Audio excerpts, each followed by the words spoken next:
Telugu digital media network లో political కేటగిరీలో number 1 కేవలం 72 గంటల్లో 1,50,00,000 వ్యూస్ పైగా పాపులర్ టీవీ నెట్వర్క్. నమస్తే, welcome to Telugu popular TV. ప్రస్తుతం మనతో పాటు ఉన్నారు ప్రముఖ పొలిటికల్ అనలిస్ట్ జీవీఎల్ఎన్ చారి గారు. నమస్తే అండి. చారి గారు, ఏపీలో ఎన్నికలకు చాలా తక్కువ సమయం ఉంది. మీరు ఆయా నియోజకవర్గాలలో ఆయా జిల్లాలలో తిరుగుతున్నారు కాబట్టి రోజు రోజుకి సమీకరణాలు మారిపోతున్నాయని కూడా వింటూ ఉన్నాం. సో మీరు రౌండ్స్ వేస్తున్నారు కాబట్టి మీ అనాలిసిస్ ప్రకారం ఏపీలో పొలిటికల్ హీట్ ఎట్లా ఉంది? మార్పు అనేటువంటిది వస్తుంది, ఇది నిజమే. రాబోయేటువంటి 4 రాత్రులు, కాళరాత్రులు, యమరాత్రులు, భయానకమైనటువంటి రాత్రులు గడపవలసినటువంటి పరిస్థితి రాజకీయ నాయకులకు వచ్చింది. సహజంగా ఈ 4 రోజులు మిడ్ నైట్ మసాలా ఎక్కువగా ఉంటుంది.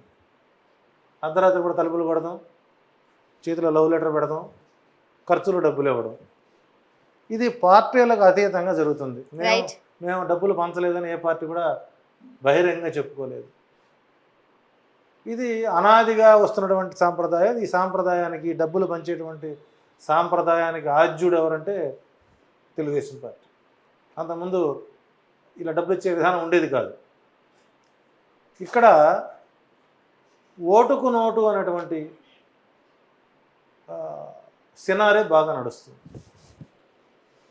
ఇక ఎవరి పంధాలో వాళ్ళు ముసుగులు తీసి బయటపడుతున్నారు. ఈ 5 రోజులు జరిగేటువంటి దమనకాండకు ఎంతోమంది బలి పశువులు వారి యొక్క జీవితాలను పాడు చేసుకుంటున్నారు. ఉదాహరణకు మనకు నిన్న గోపాలపురంలో జరిగినటువంటి అంశం కానివ్వండి, మన పిఠాపురంలో వంగాగీత గారి జరిగేటువంటి ప్రయత్నాలు కానివ్వండి, ఇట పార్టీలకు అతీతంగా వీరు వారు అనేటువంటి భేదం లేకుండా ఎవరైనా సరే చివరికి భౌతిక దాడులకు దిగడం అనేటువంటి దాన్ని ప్రారంభించింది మొట్టమొదటిగా జగన్మోహన్ రెడ్డి గారి ప్రభుత్వం మీద చంద్రబాబు నాయుడు గారు ప్రారంభించారు, జగన్పై రాళ్ల దాడితో. రాజ్యపాలన చేయాల్సినటువంటి వ్యక్తి, ముఖ్యమంత్రిగా ఎదగాలనుకునే వ్యక్తి ప్రజలకు ఎలాంటి సందేశాలు అందిస్తున్నారు అనేటువంటిది ఈరోజు మనం ప్రేక్షకులు విజ్ఞానవంతులుగా పరిశీలించాల్సిన అవసరం ఉంది. అయితే లాస్ట్ టైం ఎన్నికల్లో కోడికత్తి వ్యవహారం అంటూ ఒక డ్రామాకి తెరలేపారు. ఇప్పుడు రాయి అంటూ మరొక తెర లేపారు అంటూ ప్రతిపక్షాలు విమర్శిస్తున్నాయి. మరి దానికి మీరు ఇచ్చే సమాధానం? కోడికత్తి డ్రామాని నామకరణం చేసింది ఎవరు? మరి కోడికత్తి కేసులో ఎలాంటి బలం లేకుండానే ఒక అక్యూజ్డ్ని బెయిల్ రాకుండా అంతకాలం ఏ కోర్టు ఉంచుతుంది, ఏ కారాగార శాలలు అతను ఉంచుతాయి? అంటే అసలు దాడి జరగలేదా? ఎవరన్నా తనపై తాను దాడి చేసుకునే ప్రయత్నాలు చేస్తారా? అదే పని మీరు చేయండి. మరి నిన్నటి రోజున రాళ్ల దాడి జరిగినప్పుడు జనసేన పార్టీలో ఒక ఆంబోతున్నాడు, పవన్ కళ్యాణ్ అన్న నాగబాబు, వాడు ఒక ఆంబోతు ఏం మెసేజ్ పెట్టాడండి? గుడ్ యాక్టింగ్ అని పేరు పెట్టారు. కొడుకు ఇది తప్పు, ఇలా జరగకూడదని నీ కొడుకు చెబితే నువ్వు ఆ ట్వీట్ని తీసేస్తావు. అప్పటికది మీద డ్రామా అనుకోవాలా, జగన్మోహన్ రెడ్డి డ్రామా అనుకోవాలా? సో ఇక్కడ భౌతిక దాడులు అనేటువంటిది ఎవరి మీద ఎవరు కూడా చేసుకోవడం అనేటువంటిది సమంజసం కాదు. అట్లాగని చెప్పేసి ఎవరు ఏ ప్రాంతంలో అయితే గెలవరు అనేటువంటి ఒక నిర్ణయానికి వచ్చారో ఆ ప్రాంతంలోనే తెలుగుదేశం కార్యకర్తలు దాడులు మొదలుపెట్టారు. ఓకే, గోపాలపురం కానీ, పిఠాపురంలో కానీ, మొన్న పెదకూరపాడులో కానీ. సో మనం ఫస్ట్ నుంచి ఆలోచించాలంటే ఏదో ఒక రకంగా జగన్మోహన్ రెడ్డి ప్రభుత్వాన్ని బదనాం చేయడానికి ఏ రకాలైనటువంటి ప్రయత్నాలు చేశారో అన్ని రకాల ప్రయత్నాలు చేస్తూ మొట్టమొదటగా వాలంటీర్ వ్యవస్థ పైన వారి పిటిషన్ల ద్వారా కొంత వాళ్ళకు దూరంగా పెట్టారు. ఆ తర్వాత రాళ్ల దాడులు, ఆ తర్వాత ఈ ల్యాండ్ యాక్ట్ మీద, అంటే ఏదో ఒక రకంగా పబ్లిక్ ని డైవర్ట్ చేయడం కోసం ఎన్ని రకాల దిగజారాల్సిన స్థితులు ఉన్నాయో అన్ని రకాలుగా దిగజారినటువంటి పార్టీ ఉంది అంటే అది తెలుగుదేశం పార్టీ అని చెప్తారు. ఒకసారి తెలుగుదేశం కార్యకర్తలు, ఆత్మాభిమానం కలిగిన కార్యకర్తలు ఒక్కసారి ఆత్మ పరిశీలన చేసుకుంటే జగన్మోహన్ రెడ్డి పరిపాలనలో ఈ 5 సంవత్సరాలలో మీ ఇంటికి సంక్షేమ పథకాలు అందాయా లేదా అని ఒక్కసారి ఆత్మ పరిశీలన చేసుకోమని చెబుతాం. చంద్రబాబు కారు తోలేటువంటి డ్రైవర్కి పథకాలు రాలేదా?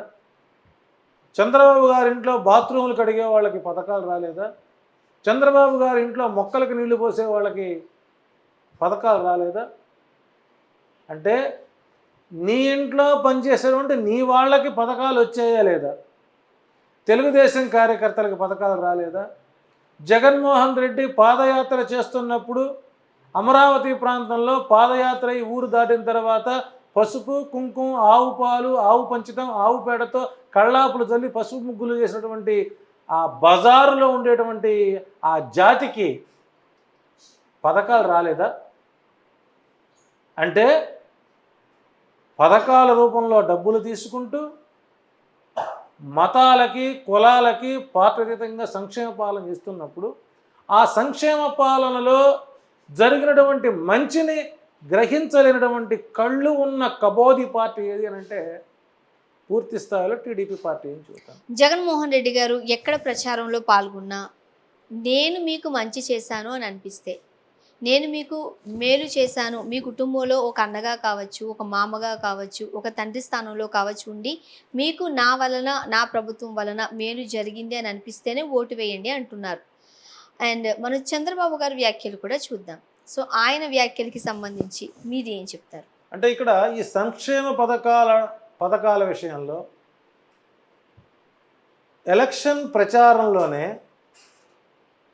నాకు ఓటేసినా వేయకున్నా అవతల వ్యక్తికి ఎలిజిబిలిటీ కనుక ఉంటే పథకాలు ఇచ్చేయండి అని చెప్పాడు.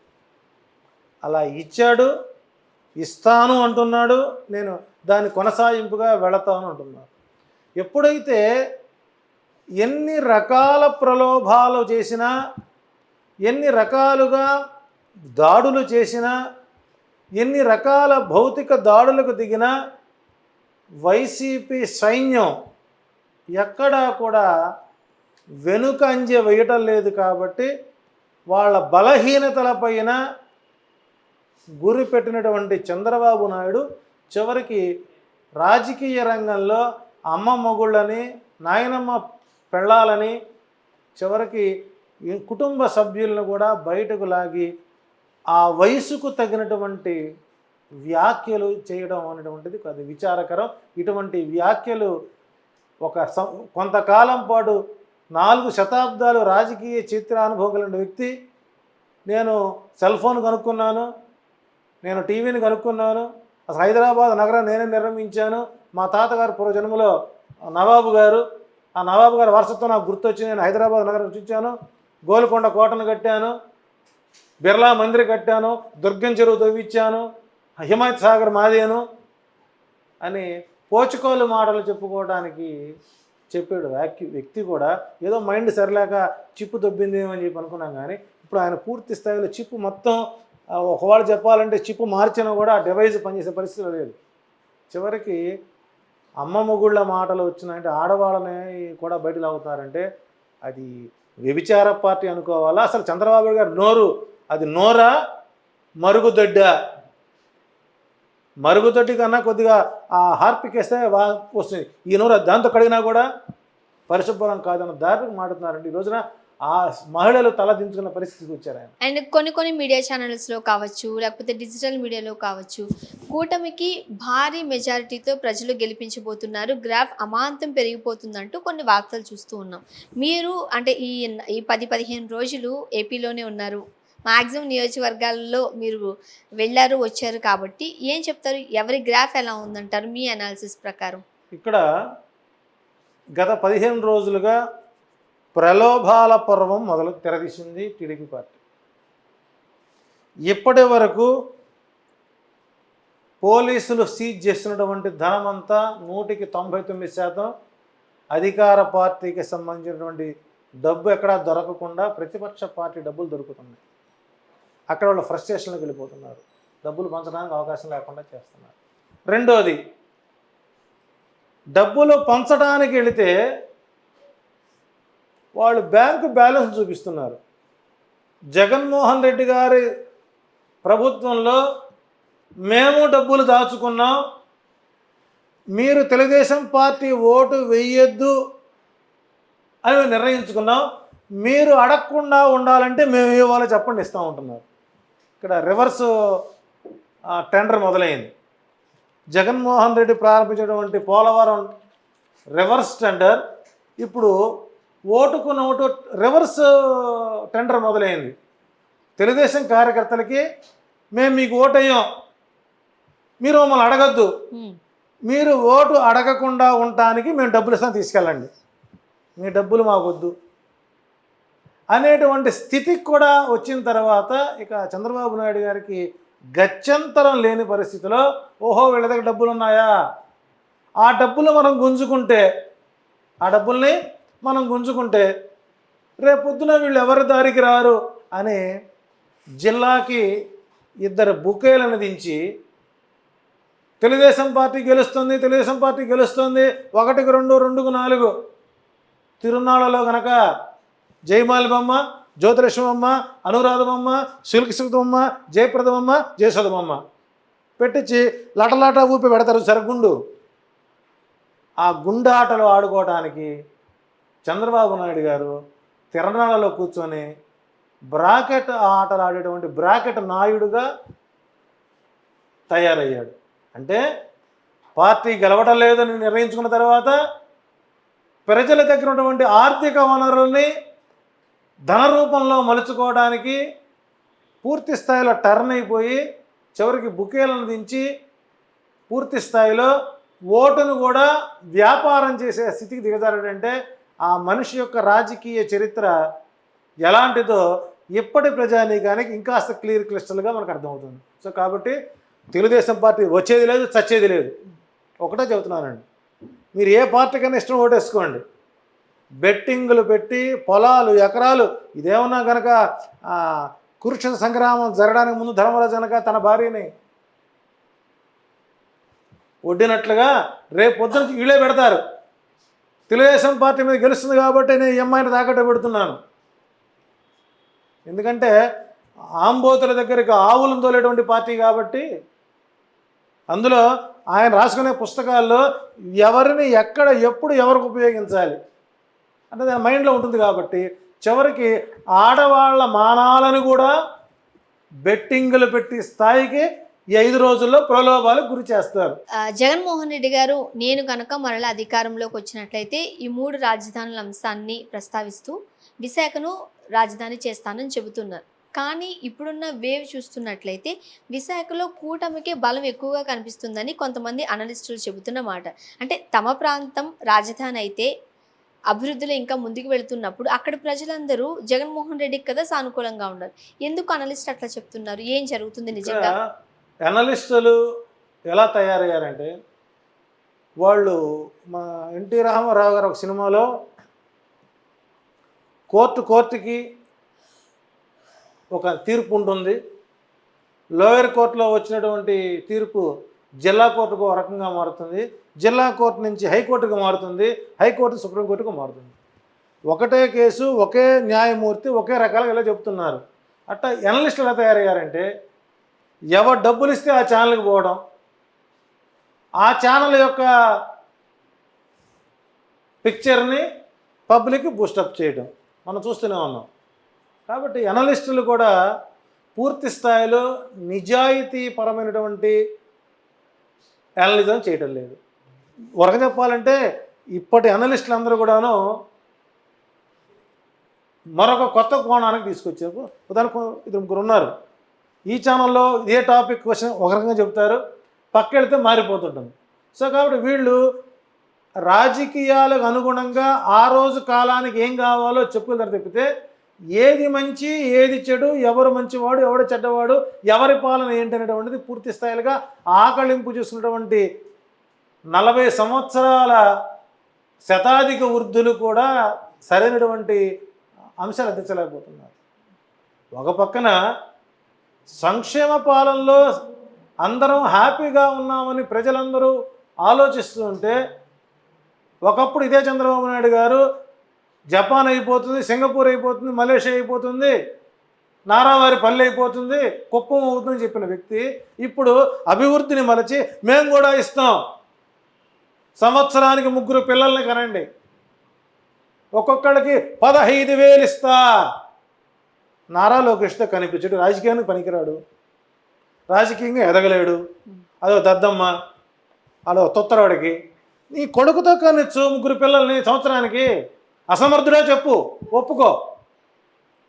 నీ ఓట్ బ్యాంక్ కోసం, నీ రాజకీయాల కోసం, నీ తెచ్చే 75,000 కోసం పిల్లల్ని కంటూ పోవాలంటే నీ పొద్దున వాళ్ళ జీవితాలేంటి?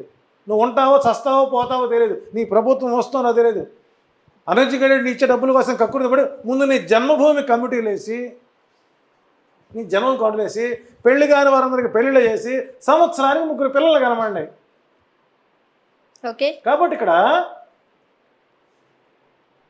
ఆ పూనకం వచ్చినోడు మాదిరిగా ఎక్కడికి వెళితే అక్కడ ఆ ఎమ్మెల్యేని తిడతాం, ఆ ఎమ్మెల్యే పెళ్ళాన్ని తిడతాం, వాడు అమ్మమ్మ కూడా తిడతాం, వాడి బావమూర్తిని తిడతాం.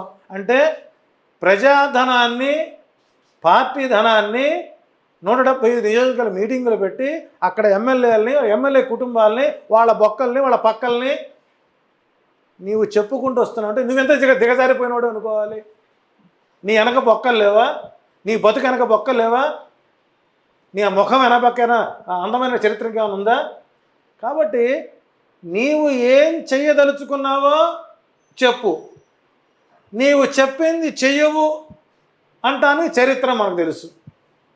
కాబట్టి ఈ ఊరిలో ఎలా ఉంది అక్కడ తిట్టాలి అంటే నువ్వు లోకల్ నాయకులు చెప్పేటువంటి విషయాలను నీవు మాట్లాడి తప్పితే స్వతహాగా నీకు ఆ నియోజకవర్గం మీద పట్టు ఉండదు. కాబట్టి ఎక్కడికి వెళ్ళినా కూడా వైఎస్ఆర్సీపీ అధికారం పార్టీని తిడతాం, జగన్మోహన్ రెడ్డి తిడతాం, వాళ్ళ అమ్మ నాయని తిడతాం. కొత్తగా ఈ మధ్యకాలంలో మన ఈ మధ్య ఆయనకి భువనేశ్వర్ గారు ఒక ఆడియో బయటకు వచ్చింది. ఇంట్లో ఆవిడ దెబ్బ, బయటకు వస్తే వడదెబ్బ.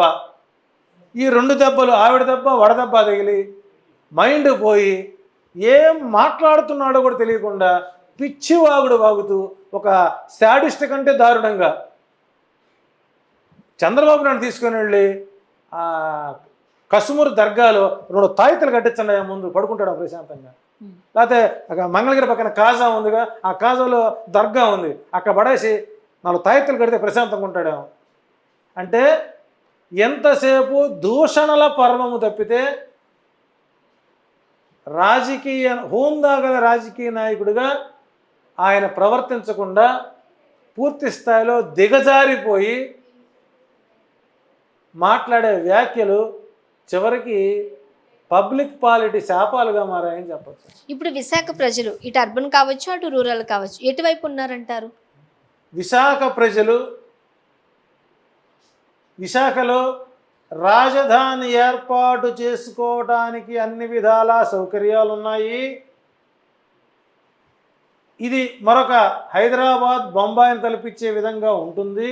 పారిశ్రామికంగా ఆల్రెడీ అభివృద్ధి అయింది కాబట్టి ఇక్కడ తక్కువ పెట్టుబడితో రాజధాని నిర్మాణం చేస్తే ఉద్యోగము, ఉపాధితో పాటు ఒక ఐకాన్గా ఉంటుంది అని మాట్లాడిన వ్యక్తి గీతం యూనివర్సిటీ చైర్మన్ మన నందమూరి బాలయ్య గారి చిన్నల్లుడు. వ్యాఖ్యలు మనం విన్నాం కదా. అంటే నీదొక మాట, నీ అల్లుడిదో మాట. అది ఆయన వ్యక్తిగతమైనటువంటి నిర్ణయమా, పార్టీ నిర్ణయమా అని ఆలోచిస్తే అది వ్యక్తిగత నిర్ణయం కావాలంటే ఆయన విశాఖలో ఉండే వ్యక్తే కాబట్టి ఆ విశాఖ మీద అతను పూర్తిగా అవగాహన ఉంటుంది. కాబట్టి చంద్రబాబు నాయుడు బాలయ్య బాబు గారు 2వ అల్లుడు కడుపులో ఉందా కక్కిన మాట బయటకు వచ్చిందా లేదా? ఇదే మాట జగన్ అంటే ఇంకొక రకంగా తీస్తారు. ఇక్కడ సముద్ర తీర ప్రాంతాల్లో ఉండేటువంటి రూరల్ నియోజకవర్గాలు వైసీపీకి అనుకూలంగా ఉన్నాయి. ఓకే. అర్బన్ ఓట్ బ్యాంక్ ఎప్పుడు కూడా పూర్తి స్థాయిలో ఎలక్షన్ బూత్కి వాళ్ళు రారు. ఎవరైతే తెలుగుదేశం పార్టీ వస్తుందని హైదరాబాద్లో కూర్చొని బెట్టింగులు పెట్టుకుంటూ, కారు కూతలు కూస్తూ, కమ్మని కూతలు కూస్తూ, కాపు కూతలు కూస్తూ కాపలా కాసేటువంటి గద్దలు ఉన్నాయో, కోకిలలు, వాళ్ళకి ఆంధ్రప్రదేశ్లో ఓటు ఉండదు, ఆధార్ కార్డు ఉండదు. కానీ వాళ్ళు మాత్రం ఇక్కడ కూర్చొని కమ్మని ప్రవచనాలు చెబుతూ ఉంటారు. అర్బన్లో ఎప్పుడు కూడాను హైదరాబాద్ తీసుకున్నట్టయితే లాస్ట్ ఎలక్షన్లో కేవలం 40% మాత్రమే మనకు పోలైంది. రైట్. ఆ పోలైన 40% ఎవరు పడినాయండి? బీఆర్ఎస్కి వచ్చాయి.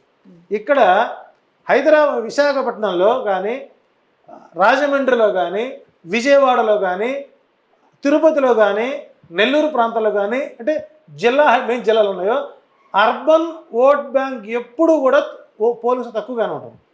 సో కాబట్టి ఇక్కడ విశాఖపట్నంలో ప్రజలు ఒక విశాఖపట్నంలో రాజధాని నిర్మాణానికి అంగీకరించడమే కాదు, ఇక్కడ అటు శ్రీకాకుళం వాళ్ళు వేయాలి, విజయనగరం వాళ్ళు కావాలి. కేవలం విశాఖపట్నం టౌన్ పాపులేషన్ ఎంత ఉంటుంది? అంటే విశాఖపట్నంలో వైసీపీ పార్టీ రాకపోతే అది విశాఖ రాజధాని అంగీకరించినట్టేనా? శ్రీకాకుళం, విజయనగరం, వైజాగ్ ఇదంతా ఒక బెల్ట్ కింద మనం చూస్తూ ఉంటాం. సో అక్కడ ప్రజల నాడి ఇంచుమించుగా ఒకలాగే ఉండొచ్చు అంటారా? మారిపోయే అవకాశం. Srikakulam 70% seats YCP, Vizianagaram 99% clean sweep Vizianagaram YCP, 50-50 Visakhapatnam ఉంది. ఇక్కడ రాజధాని విశాఖపట్నంలో పెట్టడం వల్ల ఉత్తరాంధ్ర శ్రీకాకుళం, విజయనగరం జిల్లా అభివృద్ధి అవుతాయి కదా. ఎక్కడెక్కడ మన బరంపురం దాకా డెవలప్ చేసుకోవచ్చు, అవకాశాలు ఉన్నాయి. ఇప్పుడు ఇక్కడ నిన్న మోడీ గారు అనకాపల్లి మీటింగ్లో చెప్పారు, విశాఖపట్నం రాజధాని చేయడానికి ఎక్కడైనా చెప్పలేదు, అమరావతిని పునర్జీవించడానికి అని చెప్పారు. రెండోది, పారిశ్రామికంగా అభివృద్ధి అవుతున్నటువంటి అనకాపల్లి నియోజకవర్గంలో పసుపు కండవా మీద కాషాయపు రంగు పూసుకొని సీఎం రమేష్ అక్కడ పోటీ చేస్తుంటే, అక్కడ జగన్మోహన్ గారు చెప్పినట్లుగా అనకాపల్లిలో కూటమి అభ్యర్థి గెలిచాడు కాబట్టి విశాఖ స్టీల్ ప్లాంట్ని ప్రైవేటీకరణ చేయడానికి మేము అంగీకరిస్తున్నట్లే అన్నటువంటి సంకేతాలు పంపించడానిక ఈ ప్రయత్నం చేశారు అంటున్నాను.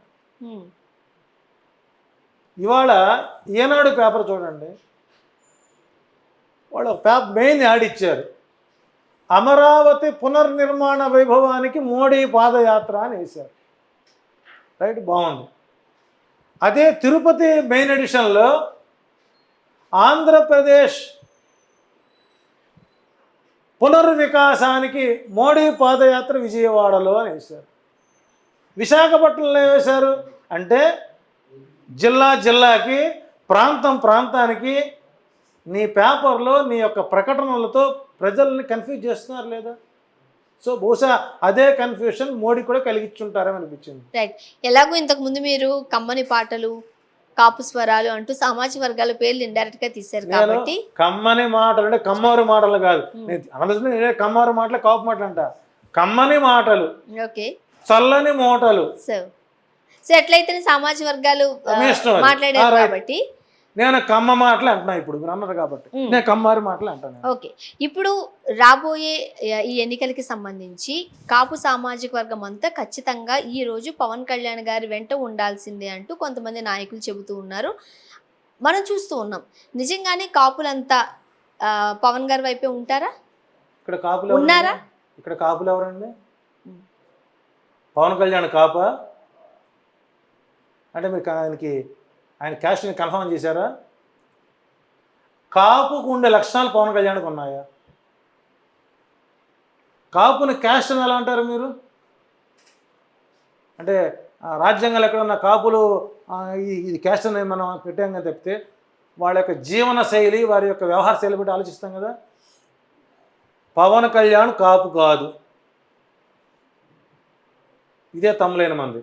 ఓకే, మరి కాపుకుండే లక్షణాలు ఏంటి? నిబద్ధత, నిజాయితీ, ఏకీకరణ అభిప్రాయము, స్థిర చిత్తులే ఉంటారు కాపులు. కాపు అనేది కాస్ట్ కాదండి, గుర్తుపెట్టుకోండి. కాపు అనేవాడు రాజ్యానికి రక్షణ కలిపేటువంటి కాపలాదారి. కాపులు అనేవాళ్ళు విజయనగర సామ్రాజ్యం నుంచి వచ్చిన వాళ్ళే. విజయనగర సామ్రాజ్యం నుంచి వచ్చిన వాళ్ళు కాపులు. వాళ్ళకి వ్యూహాలు తెలుసు, ప్రతి వ్యూహాలు తెలుసు, సృష్టి తెలుసు, ప్రతి సృష్టి తెలుసు, నటించడం తెలుసు, నటన తెలుసు, చేయడం తెలుసు. తోట త్రిమూర్తుల కంటే గొప్పవాడా పవన్ కళ్యాణ్? తోట నరసింహం కంటే గొప్పవాడా పవన్ కళ్యాణ్? తోట గోపాలకృష్ణ కంటే గొప్పవాడా? ముద్దడ పద్మనాభం గారి గడ్డం గీర్చుకున్న వయసు లేదు పవన్ కళ్యాణ్కి. ఆయన అనుభవం ముందు ఈయనెంతండి? పిల్లే పిత్తిరిగాడు. అంటే నేను చంద్రబాబు గారి సంఖ వాసన చూస్తున్నాను, కాపులందరూ చూడండి, మనం ఆ మత్తులో ఉండి మనం కూడా కమ్మోర్లో కలిసిపోదాం. వాళ్ళది ఒక 5% ఓటు బ్యాంక్ ఉంది, మనది 28% ఓటు బ్యాంక్ ఉంది, మన 30% ఓటు బ్యాంకు, మన 28 ఓటు బ్యాంక్స్ అంటే చంద్రబాబు సంఖలో వాసన చూస్తే మనం కమ్మారం అయిపోతాం, మనం పునీతం అయిపోతాం. ఆల్రెడీ నాకు సిగ్గులేదు ఎగ్గులేదు అని వదిలేశాను, శివుని ఎత్తులు వదిలేశాను. కాబట్టి నేను పెదకాపుని అని నువ్వు చెప్పగానే డూడు బసవన్న మాదిరిగా, గొర్రెల మాదిరిగా నీ వెనక వచ్చావు. నిజమైన కాపులు కానీ కాదు. కాపు అంటే విజ్ఞానత కలిగిన వాడు, కాపు అంటే విఘ్నత కలిగిన వాడు, కాపు అంటే కాపు కాసేవాడు. అలాంటి కాపు కాసేటువంటి వాళ్ళు నీ కాపులు అంటారు. కానీ అవసరాలకి రోజుకో మాట, పూటకో మాట, గడియకో మాట చెప్పుకొని గంటకి ఏరియాలు మార్చుకుంటూ నేను అక్కడ పుట్టా, ఇక్కడ పుట్టా, ఇక్కడ పుట్టా, ఎక్కడ పుట్టా అని, ఎక్కడికి వెళ్ళినా ఊళ్ళో నేను పుట్టానని చెప్పుకుంటూ ఎన్ని చోట్ల పుట్టావు? అంటే ఇక్కడ తాను కాపు అని చెప్పుకోవడం వల్ల కాపు కులానికి అవమానమే. కాబట్టి బీసీలు, కాపులు ఆయన నమ్ముకొని ఆల్రెడీ 2009లో వారి అన్నగారి యొక్క ప్రభావం చేత 275 మంది కాపులు కుదేలై ఆ అరవింద్ గారేమో ఫిల్మ్ బాక్స్ మాదిరి అవి పారేశాడు. ఆ ఏరియా నీది, ఈ ఏరియా నీది, ఈ ఏరియా వ్యాపారం చేశారు. వ్యాపారం చేసి 175 మంది కాపులకు సీట్లు ఇస్తే వాళ్ళ సొంత పర్సనాలిటీతో 18 మంది గెలిస్తే కనులట్టబోయి ఆ 18 మంది తీసుకుని చేసావు. సోనియా గాంధీ కాళ్ళ దగ్గర పారేసావు తీసుకుని వెళ్ళి. నిన్ను నమ్మి మన కాపు ఒకడు వచ్చాడని చెప్పి నమ్మి నీకు పట్టం కడితే నీవు పోయి నీ 18 మందిని అమ్ముకున్నావు. నువ్వెట్ట కాపు అవుతావు? రేపు పొద్దున్న పవన్ కళ్యాణ్ గ్యారెంటీ ఉందా? ఆయన కలిసి ఆయన నమ్ముకున్నటువంటి 21 సీట్లు వస్తే అందులో 10 మంది టీడీపీ క్యాండిడేట్లు అనుకోండి, 11 మంది కాపులు. నువ్వు వాళ్ళని రేపు అమ్ముకోవాలన్న గ్యారెంటీ ఉంది? కాపులు ఎప్పటి నుంచో ఒక మాట అడుగుతున్నారండి, ఎప్పుడు యాచించే స్థితిలోనే మేము ఉంటామా, శాసించే స్థితికి రామా అని. హరిరామ జోగయ్య గారు కూడా మీకు గుర్తే ఉండొచ్చు, చాలా లేఖలు రాసి రాసి రాసి కలిసిపోయి ఆపేసినట్టుగా కూడా మనం విసిగి వేసారిపోయి ఇక నేను బతికొండంగా కాపు అనేవాడు కూటమి అధికారంలోకి వచ్చిన పవన్ కళ్యాణ్ గారు ఒక ఎమ్మెల్యేగా ఉంటారేమో తప్పితే అంతకు మించిన అధికారంలో వస్తుందా? కాపు అనేటువంటి వాడు రాజ్యాంగబద్ధ పదవిలోకి వచ్చిన రోజే నిజమైన కాపులు అవుతారు. అవకాశం ఇస్తానరా గాడిద కొడక నుంచోరా అంటే లేదు లేదు లేదు, నేను ఆయనకి మొలాఖత్తులో నేను చెప్పాను, ఆయనకి చేతిలో చేసి చెప్పు రాజా అంటే చెప్పాను. నేను ధీరుణ్ణి, వీరుణ్ణి, గబ్బర్ సింగ్ని, రబ్బర్ సింగ్ని, నేను భీముల నాయకుని అని దిక్కుమాలిన సినిమా డైలాగులు చెప్పి అక్కడ పోయి నీతోనే ఉంటా, నీతోనే కాపురం చేస్తా, అది అక్రమ సంబంధం కానీ సక్రమ సంబంధం కానీ, నీవు తప్పు నేను ఎవరితో ఉండను అని అక్కడ జైల్లో పోయి చెప్పొచ్చిన తర్వాత అతన్ని మనం ఎలా నమ్మాలండి? అతను నమ్మి ఎవరన్నా ఓటేసినవాడు కాపెట్ అవుతాడండి? నిజంగా పిఠాపురంలో ఈరోజు తలకాలు పట్టుకుంటున్నారండి. ఈడెక్కడ తెలియడం అంటాడు మాకు హిస్టీరియా జబ్బోడు. హిస్టీరియా జబ్బు కన్నా మందు ఉందేమో కానీ పవన్ యొక్క పైశాచికత్వానికి మాత్రం ఎక్కడ మందు దొరకదండి. ఏపీ ప్రజలు కొంతమందిలో బలంగా నాటుకుపోయింది అంటూ కొన్ని అంశాలు ఉన్నాయండి. అందులో ప్రధానంగా చెబితే పవన్ కళ్యాణ్ గారు ఎవరితోనూ పొత్తు పెట్టుకోకుండా ఇండిపెండెంట్గా తనంతట తాను అన్ని నియోజకవర్గాలలోనూ క్యాండిడేట్స్ని పెట్టుకుని గెలిపించినట్లయితే ఆ ప్రభావం వేరేలా ఉండుండేది. కూటమి వల్ల ఆయన గ్రాఫ్ పడిపోయింది అన్న టాక్స్ వింటున్నాం. నిజమేనా? 175 అక్కర్లేదమ్మా, 34 స్థానాలు ఈస్ట్ గోదావరి, వెస్ట్ గోదావరి. ఈ 34 స్థానాల్లో ఒంటరిగా పోటీ చేసినట్లయితే జగన్మోహన్ రెడ్డి ప్రభుత్వం అలా కదిలాడేది. శాసించే వ్యక్తులు అయ్యేవాళ్ళు. అప్పుడు కాపులు ఏకంగారా కారా? నీకు నీ కులస్తుల్ని నువ్వు కుల రాజకీయం చేయనంటావు, నేను కుల మతాలకు అతీతం ఉంటావు, నేను ప్రజల్లో చెగువేరానంటావు, నాలో విప్లవ భావాలు ఉన్నాయంటావు. నేను రాజా రామ్మోహన్ రాయని, కనుగురు వీర శంకరపంతులు గారిని, నేను కన్యాశుల్కాన్ని నేనే ప్రవేశపెట్టాను, వితంతుల వివాహాలని నేనే పునర్నిర్మాణం చేశానంటావు, ఎవడన్నా వదిలేసిన పెళ్ళాన్ని తెచ్చి నేను కాపురం చేస్తానంటావు. నువ్వు దాన్ని ఏమంటారండి, నువ్వు పొలిటీషియన్ కాదు, నువ్వు కామ పొలిటీషియన్. ఇవి నేను ఎవరో సుభాషను ఎవరో చూడండి ఎంత దీనంగా చెప్పుకుందో మీడియా ముందుకు వచ్చి, నేను అమెరికా నుంచి వచ్చి పార్టీకి సేవ చేయాలని వస్తే నా బిడ్డలకి పాలు చూడడానికి గడ్డలు కట్టిపోయినట్టు నొప్పులతోడని బాధపడి నా ఆస్తులమ్మి నేను ప్రచారం చేస్తే నీవు జడ్పీటీసీ నుంచి నలుగుతూ నలుగుతూ నలుగుతూ నలుగుతూ చివరికి పవన్ కళ్యాణ్ దగ్గర నలుగుతావు, అప్పుడు నీకు సీట్ ఇస్తారు అని ఒక ఆడ మనిషి నిస్సిగ్గుగా నీ పార్టీ గురించి చెప్పింది అని అంటే నీది పార్టీ ఎలా అవుతుంది?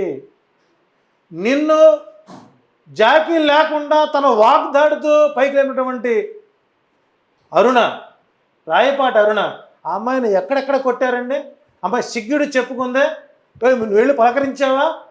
ఎవడో ఒక గొట్టంగాడని కాళహస్తిలో ఒక సీఐ కొట్టిందని నువ్వు గుడ్డలు చించుకొని పోయి ఆమె మీద పోయి కంప్లైంట్ ఇచ్చావే. మరి నీ పార్టీని నమ్ముకొని తన కుటుంబాన్ని వదిలి నీకోసం ప్రచారించినటువంటి అరుణని నీవు ఎందుకు పరామర్శించలేకపోయినావు? నీకు నలగలేదా? ఆమె మనసుతో ఆమె అన్న మాటలకి, ఆమె పడిన బాధకి నీ మనసు నలగలేదా? అది నీకు అలగలేదా? నువ్వెట్ట రాజకీయ నాయకుడివి? అసలు నీకు రాజకీయం పెట్టిన అర్హత నీకు ఎక్కడ ఉంది? నీకు ఎజెండా లేదు, ఒక భావజాలం లేదు. ఎంతసేపు చంద్రబాబు నాయుడు సంకలు చేరడం, ఆ సంకను అక్కడ ఉప్పేసుకొని చాలకపోతే ఇంకా తెప్పించుకోవడం. నువ్వు ప్యాకేజీలకు అమ్ముడుపోయే నువ్వు రేపు పొద్దున ఈ ఎలక్షన్ అయిపోయిన తర్వాత నీ పార్టీలు ఎమ్మెల్యేలని నువ్వు అమ్మవని గ్యారంటీ ఉందా?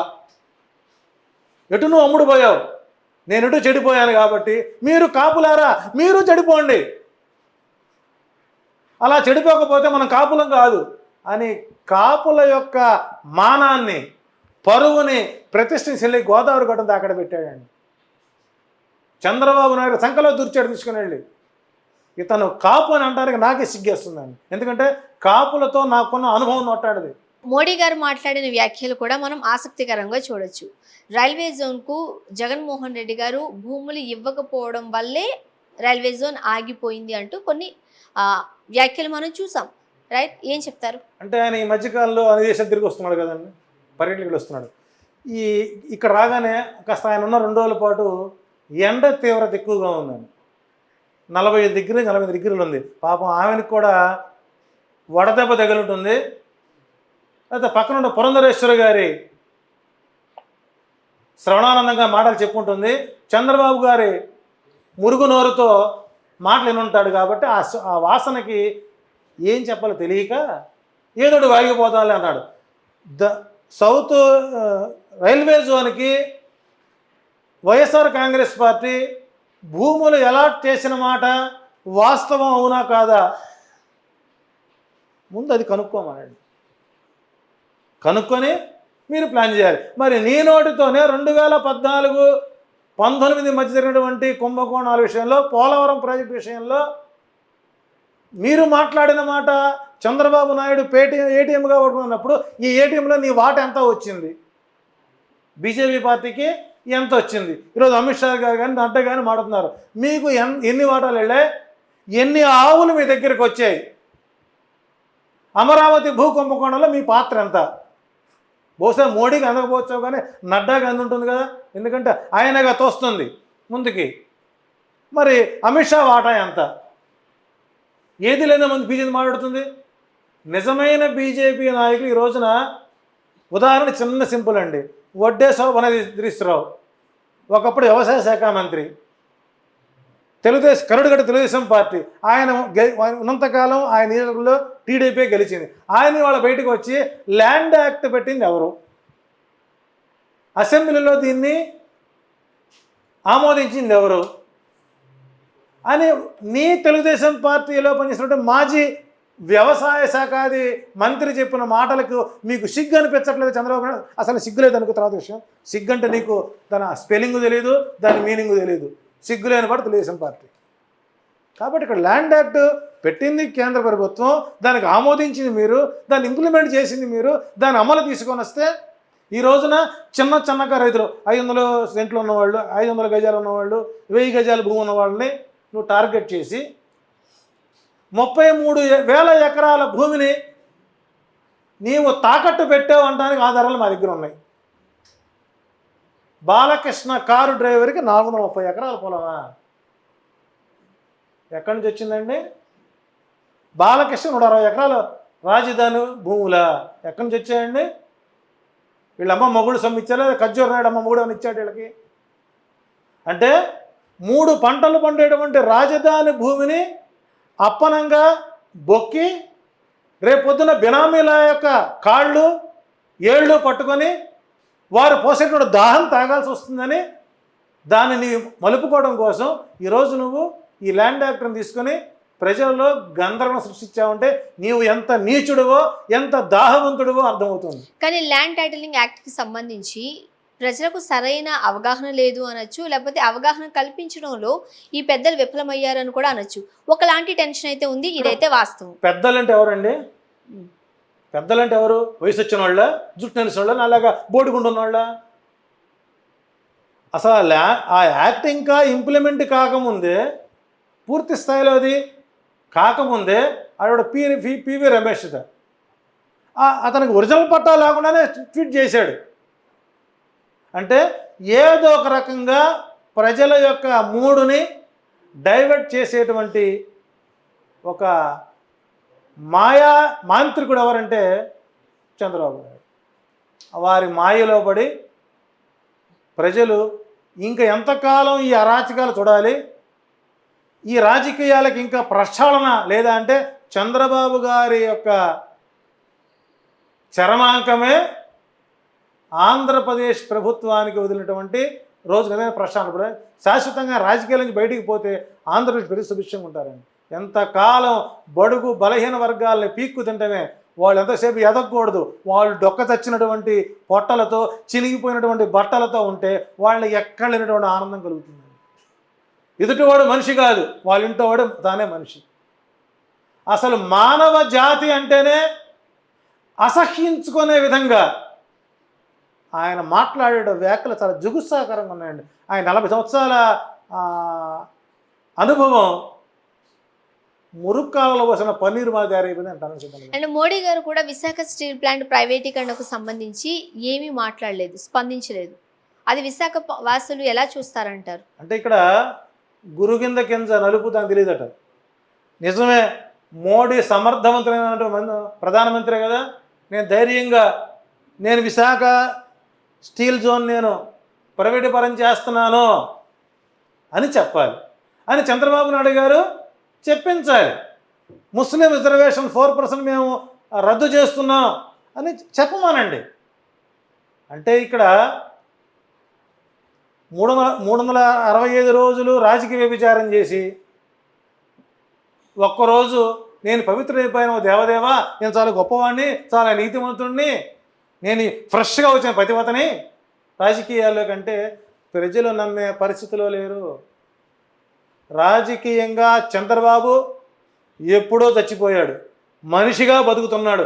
ఆ మనిషిగా బతకడానికి కూడా అనర్హుడు అనే స్థాయికి ఈ రోజున ఆంధ్రప్రదేశ్ ప్రజలు నిర్ణయించుకున్నారు. కాబట్టి వాళ్ళని ఏమీ చేయలేక చివరికి ప్రచ్ఛన్న దాడులకు ఉసిగొలుపుతూ ఆర్థికంగా దెబ్బతినడానికి 10 మంది బొకేలను దించి రాజకీయ లబ్ధి పొంది కొన్ని మీడియాలని ప్రయోగించి పెయిడ్ వీడియోలని పెయిడ్ ఆర్టిస్టులని పెట్టుకొని రాజకీయం చేయడానికి, ఎలక్షన్ చేయడానికి చంద్రబాబు నాయుడు సిద్ధంగా ఉన్నారు. తస్మాత్ జాగ్రత్త.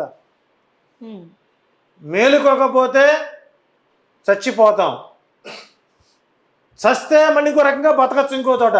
ఇటువంటి అనామకుడి దగ్గర, నీతి నిజాయితీ లేనటువంటి రాజకీయ నాయకుడి దగ్గర ఓటు వేసి మనల్ని మనం చంపుకోకుండా ఉండే విధంగా ప్రయత్నం చేయండి. సో ఒకటే చెబుతున్నానండి, ప్రలోభాలు లొంగద్దు, బ్రాకెట్లు ఆడద్దు, పెట్టుబడులు పెట్టమాకండి. తెలుగుదేశం పార్టీ ఆంధ్రప్రదేశ్లో గెలవడం లేదు, నన్ను నమ్మండి. ఓటు మీరు ఎవరికైనా వేసుకోండి, కానీ బెట్టింగులు మాత్రం పెట్టద్దు. జగన్ మీద పెట్టద్దు, చంద్రబాబు మీద పెట్టుకోవద్దు. మీ డబ్బులు మీరు బ్యాంకులో పెట్టుకోండి తప్ప ఎట్టి పరిస్థితుల్లో బెట్టింగులు పెట్టి ఆర్థికంగా మీరు మసకబారిపోవద్దని అప్పీల్ చేస్తున్నాను. ముఖ్యంగా మంగళగిరిలో లోకేష్ గారి గెలుపు సునాయాసం అని చెబుతూ ఉన్నారు. ఎందువల్ల అంటారు? ఏం జరిగింది అక్కడ సినారియో? అక్కడ సునాయాసం అంటే మనకు యాడ్ వస్తుంది, సున్నితంగా స్మూత్గా ఉంటుంది. ఏంటది? సన్ఫ్లవర్ ఆయిల్తో చేసిన వాడ. ఈ మధ్య ఆయన కారుని వీళ్ళు ఆపుతున్నారు, చెకింగ్ వాళ్ళు. నా కారు రోజు ఎందుకు ఆపుతారు? చెక్ చేస్తారు సహజంగా. డోర్ పైకి ఎత్తారు, లోపల ఏముంది? ఇంత గిన్నెడు పప్పు ఉంది. ఆ చెకింగ్ ఆయన నవ్వుకుంటున్నాడు, పప్పుని తీసుకెళ్తుంది అని. లోకేష్ అసలు ప్రచారానికే పోవడం మానేశాడండి. గెలుపు అనేటువంటిది అక్కడ సన్నగిల్లింది. ఆయన గెలిచినా ఒకటే, ఆ ప్రాంతంలో ఓడినా ఒకటే. ఆరుంబాతికి ఉన్నవాడికి సోలంబాతి కూడా తేడా ఉంటుందండి. కాబట్టి అది ఒట్టిపోయిన గుడ్డు, ఎక్కడున్నా గెలవదు. అది రాజకీయ అనుభవం ఉంది ఆయనకి. ఏమన్నా మంగళగిరిలో ఎన్ని గ్రామాలు ఉన్నాయి, అక్కడ ఎంత కమ్యూనిటీ ఉంది, ఎంత ఓటు బ్యాంక్ ఉంది, దొమ్మరోళ్ళు ఎంతమంది ఉన్నారు, సాలివాళ్ళు ఎంతమంది ఉన్నారు, రెడ్లు ఎంతమంది ఉన్నారు, అసలు హద్దు ఎక్కడుంది? పొన్నూరు ప్రచారాన్ని పోయి మంగళగిరి నాకు ఓటేయమంటే వేస్తారా? అయినా ఇంకా తెలియదేమో మీకు, 2025 సంవత్సరం మార్చి 3వ తారీఖు ప్రత్యేకించి ఎలక్షన్ ఆఫ్ ఇండియా ఈసీ ఆంధ్రప్రదేశ్లో మంగళగిరిలో ప్రత్యేకంగా ఒక బూత్ పెట్టి లోకేష్ గారి కోసం ఓటింగ్ చేస్తున్నారు, ఎలక్షన్ పెడుతున్నారు. అంటే ఈసారి అయితే గెలుపు తథ్యమని చెప్తున్నారుగా మీరు. ఆయన చెబుతున్నాడుగా, మార్చి 3వ తారీఖున తమిళ్లో మార్చి 3వ తారీఖు ఎలక్షన్, ఆ రోజు అందరూ ఓటు వేయండి అంటే ఆయనకి ఎలక్షన్ ఎప్పుడో ఏటో కూడా తెలియదు. నేను అన్నది కాదండి. ఇక బాలకృష్ణ గారి కోసం ఈసారి ఆయన ఓడిపోతున్నాడు. బాలకృష్ణ గారు ఒక సన్యాసి చేతిలో ఓడిపోతున్నాడు. ఒక సన్యాసి చేతిలో ఓడిపోతూ ఆయన చెప్తా అంటే 2025 మార్చి మే 3వ తారీఖున మనకు ఎలక్షను, అందరూ ఎలక్షన్లో మీరు పాల్గొని సైకిల్ గుర్తు ఓటేయండి. మామూలుల కోసం ప్రత్యేకించి ఒకే సంవత్సరంలో 2 ఎలక్షన్ బూతులు పెట్టి ఓట్లు వేస్తారు. అంటే వీళ్ళ మన రాజకీయ నాయకులు, వీళ్ళలా మనం ఎంచుకునేది. అసలే బాలకృష్ణకు పిచ్చి ఉంది, అది ఎప్పుడైనా సరే పీక్కి వెళ్తుంది, ఏ క్షణంలో ఎలా ఉంటుందో తెలియదని 2009లో ఎర్రగడ్డ హాస్పిటల్ సర్టిఫికేట్ ఇచ్చింది. ఈయన పిచ్చోడు, క్షణంకు రకం ఉంటాడు, పక్కెళ్తే కొడతాడు, కొద్ది దూరంగా ఉండండి, లేదా తుపాకీతో కాలుస్తాడు అని సర్టిఫికేట్ ఇచ్చింది ఎవరండి? ఎర్రగడ్డ హైదరాబాద్ సర్టిఫికేట్ ఉంది కదా. అలాంటి పిచ్చోడా మనకి హిందూపురానికి కావాల్సింది?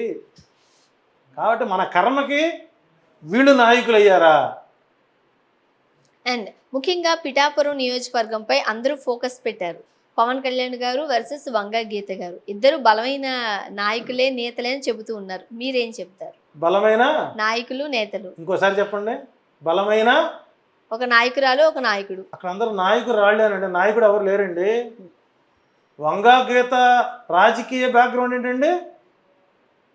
1982 నుంచి రామారావు గారి ప్రభుత్వంలో రామారావు గారి చేత తొలిసారిగా జడ్పీటీసీ చైర్మన్ అయిన వ్యక్తి ఎవరు? అప్పటికి మన మొఘల్ చక్రవర్తి, కామిస్ట్, 9th క్లాస్ సడ్డీలు తిరుగుతున్నాడు, 9వ తరగతిలో లాగు చొక్కా చదువుతున్నాడు. అవునా? 82లోనే ఆమె జడ్పీటీసీ చైర్మన్గా వచ్చిందిగా. ఆమె రాజకీయ అనుభవంలో ఆమె సంతకాలు పెట్టిన జీవోలు సంతకాలు పెట్టినంత వయసు లేదు పవన్ కళ్యాణ్కి. వంగా గీతని తో అతన్ని పోల్చడం చాలా అవమానకరం. మీరు పవన్ కళ్యాణ్ చాలా అవమానపరుస్తున్నారు ఆ విషయంలో. ఆయనకు అవమానం అనేటువంటిది ఆయన చరిత్ర అవమాన చరిత్రే. కాబట్టి వంగా గీతతో ఎవరు కూడా అతను సమబుజ్జి అని పోల్చకండి. వంగా గీత గెలుస్తున్నానండి ఆనందపడతాను. పిఠాపురం నియోజకవర్గంలో వంగా గీత గారు సుమారు 5,000 నుంచి 10,000 ఓట్లతో వంగా గీత గారు పవన్ కళ్యాణ్ చేతిలో నుంచి గెలవడానికి అవకాశాలు ఉన్నాయి. పవన్ కళ్యాణే అక్కడ గీత గారికి ప్రచారం చేస్తున్నారు. జగనన్న బాణంగా ఉన్న షర్మిల గారు ఇప్పుడు రివర్స్ బాణం అయ్యారు. సో ఆ ఇంపాక్ట్ కాంగ్రెస్ పార్టీకి ఎలా ఉంటుందంటారు? రివర్స్ బాణం ఎడుపక్క తిరిగింది, కూటమి పడింది పోయి. మోడీ గారు వచ్చి షర్మిల గారు జగన్ గారు ఒక గూటి పక్షులే. మా తెలియదు మరి ఇది చెప్పకపోతే ఒక గూటి పక్షులే. ఆయన అన్నా చెల్లిలాగా కొత్తగా స్లోగన్ కొనుక్కున్నట్టుగా. షర్మిల ఒక ఎమోషనల్ పొలిటీషియన్. రాజశేఖర్ రెడ్డి గారి పరువు తీయడానికి సంకల్పించుకున్న వ్యక్తి. డిపాజిట్లు కూడా దక్కక పులివెందుల గడ్డ మీద కన్నీళ్లతో కార్చి బయటకు వచ్చేటువంటి జాతకురాలు. ఎట్టి పరిస్థితుల్లో షర్మిలకు అక్కడ డిపాజిట్ రాదు. 2,30,00,000 మంది ఆడపడుతున్నారు జగన్మోహన్ రెడ్డికి. అందులో ఈమె 2,30,00,000 ఆడపడుచు. ఇది స్వార్థమైనటువంటి రాజకీయ చరిత్ర ఉన్నటువంటి వ్యక్తి అమ్మాయి. అంటే నీకు పదవులు ఇవ్వలేదని, నీకు ఎంపీ సీట్లు ఇవ్వలేదని, నేను అందరం ఎక్కించుకోలేదని, నీవు సొంత అన్నని తిట్టి బయటకు వచ్చిందానంటే నీవు ఎవరి పొరవైనా ఎప్పుడైనా ఎక్కడైనా తీయగలుగుతూ ఉండడానికి నీ వ్యాఖ్యల కారణం. నీది అవుట్డేటెడ్. నీ రాజకీయ సమాధి అయిపోయింది. పులివెందుల గడ్డ మీదే షర్మిల యొక్క రాజకీయ ప్రస్థానం ముగిసింది ఆమె కాంగ్రెస్ పార్టీలో చేరిన రోజే. రైట్. సో చాలా తక్కువ టైం ఉంది, 4 to 5 days ఉంది కాబట్టి ఫైనల్గా మీరు ఏం చెప్తారండి? నిశ్శబ్ద ఓటింగ్ జరుగుతుంది. ఎవరైతే జగన్మోహన్ రెడ్డి గెలవడు అన్నవారో వాళ్లే రేపు ఓట్లేస్తున్నారు. అన్నం తినే ముందు ఒక్క క్షణం ఆలోచించి నాకు ఈ ప్రభుత్వం వల్ల ఎంత మేరకు లాభం కలిగింది అని ఒక్కసారి ప్రశ్నించుకోండి. రెండవ క్యాడర్, అన్నం తినేటప్పుడు నేను నా కుటుంబానికి సహాయం చేయకపోయినా ప్రభుత్వం ద్వారా సహాయ సహకారాలు అందాయి అనుకున్న వాళ్ళు జగన్ కొట్టేస్తారు. ఇక కొలగజ్జితో, మతగజ్జితో, దురహంకారంతో వేసుకునే వాళ్ళని మనం వారిని వదిలేయాలి. కాబట్టి ఓటు వేయని వారికి నమస్కారం, ఓటు వేసిన వారికి నమస్కారం. దయచేసి ఎవరు ప్రలోభాలకు లొంగకుండా, తెలుగుదేశం పార్టీ మీకు ప్రతి ఒక్క ఇంటికి ఆవునిస్తానని, ఆవుల్లో తోలుతామని, ఎన్ఫీల్డ్ బళ్ళు ఇస్తామని, టీవీలు ఇస్తామని, ఫ్రిడ్జ్లు ఇస్తామని, గతంలో పెట్టిన బంగారం ఒలిచి మళ్ళీ మేము మెడలో వేస్తామని మీకు అని చెప్పి మిమ్మల్ని నిలువు దోపిడీ చేయడానికి మీ ఇంటి ముందుకి మాంత్రికులు వస్తున్నారు. తస్మాత్ జాగ్రత్త. విక్రమార్కుడు సినిమాలో కూడా గుండు కొట్టాడు చూసారా, అరగుండు చేసిపోతారు. చివరికి అది బజార్లో పడి తిరగలేక అవమాన పాలు పడతాడు. తస్మాత్ జాగ్రత్త. మీ ఓటు అమూల్యమైనది. ప్రలోభాలు లొంగకుండా ఓటేసే ప్రయత్నం చేయండి. చారి గారు మీ అభిప్రాయాలు మాతో పంచుకున్నారండి. ధన్యవాదాలు.